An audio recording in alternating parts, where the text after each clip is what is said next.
Багымдат намазынын сообу өтө эле көп, себеби туруш өтө эле оор. Намазга туруу учурундагы 3 түйүн жөнүндө айтат пайгамбарыбыз саллаллаху алейхи вассалам.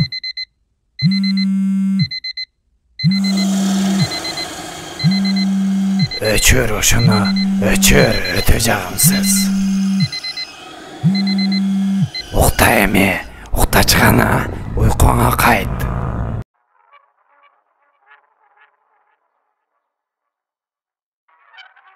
Жок, уйкуңду улант дейм, укта.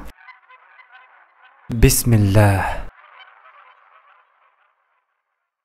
Түйүндүн бири турганыңда чечилет дейт. Бүтөбү ушул жерде? Жок, бул жерде өтө назик сыр бар.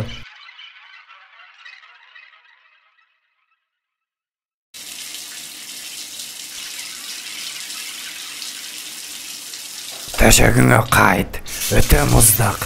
Ушундай муздакта дарат алат белең. Аузу биллахи минеш шейтонир раджим.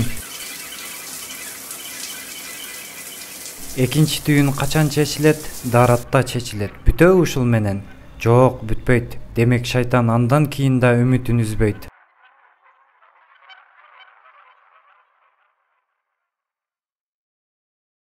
Эмне? Муну кыла албайсың. Ансыз да 2 эле саат уктадың. Аллаху акбар. Үчүнчү түйүндө намазда чечилет дейт. Адам ошол учурдан кийин өзүн дүйнөдөгү эң сергек, эң күчтүү, эң кубаттуу адам сыяктуу сезет дейт.